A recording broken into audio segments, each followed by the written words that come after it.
I did my graphic design bachelor 2 years ago. My work is in the Asian and more specifically Chinese diaspora of Rotterdam, of the Netherlands.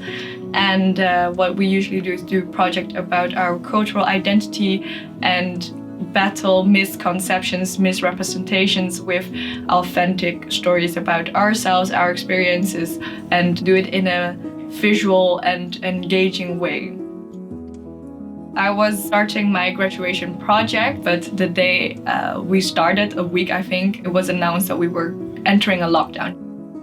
The pandemic also, besides making my studies very difficult, it also made my personal life difficult. I was afraid to go outside. I had incidents where people yelled racial slurs at me. So I did for a while distanced myself from my fellow students. I had a great teacher, her name is Tiana. She reached out to me with not the expectations like why are you not attending class, why are you not like making your homework, why are you not doing your readings. No, she was like, how are you feeling? She gave me a lot of theories about cultural identity and the internalized racism I felt, and helped me to understand, okay, I'm not alone doing this. Even though you feel alone, you're not alone. It was hard to do a project about white supremacy within a specific context. I had to graduate, so in a way you wanted to please your teachers, but if your teacher is a white person, then how are you gonna talk about such a sensitive topic? Having facts presented to the examinators and not saying like, oh, this happened to me and I'm mad, and this happened to me and I'm mad, and present it in a more objective way, and also having a creative outlet for it made it easier to talk about it. I made a board game which is called Life of Bing, because I've been called Bing as a joke before. It is a life being seen and being perceived as a stereotypical caricature. So it's looking through this distorted lens with all these misrepresentations towards a person.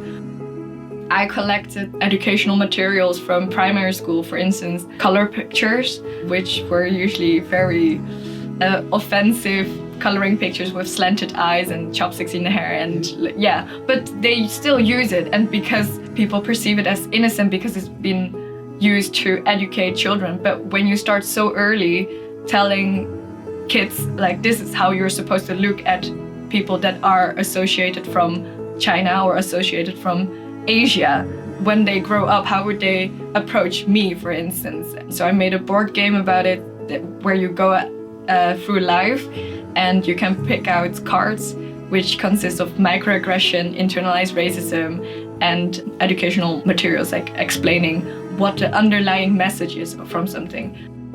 Not being given the opportunity to have a graduation exhibition felt very off, because the goal of our project was to talk and engage with Dutch society. Then I contacted Femme from Space 101 and asked her, well, I told her about my project, and then she gave me her space to do an exhibition. As an art student, you appreciate cultural events, you appreciate having these creative outlets, and when it was shut down everywhere, you would look for it more. So we had actually people that came because their other exhibitions was cancelled. There were actually 2 people that just saw the poster and came in and were white Dutch, and they played the game with me.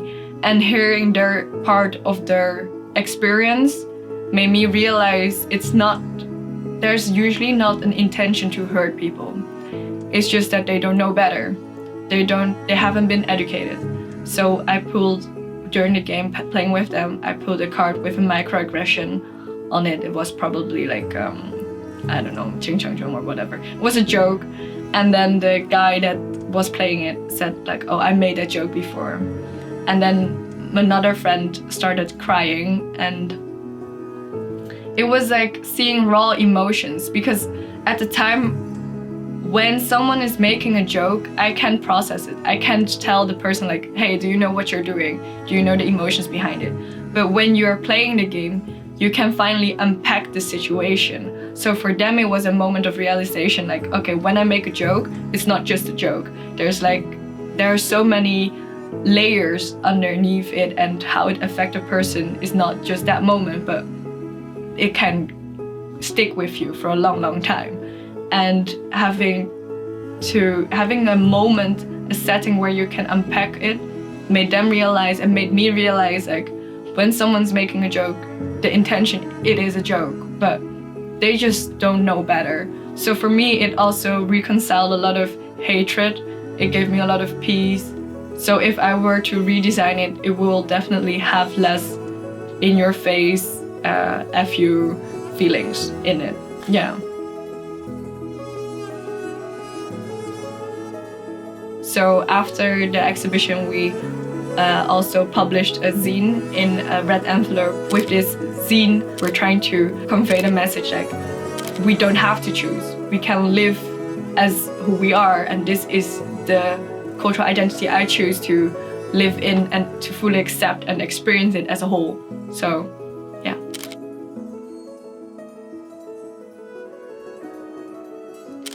I'm Faye, and this is my story.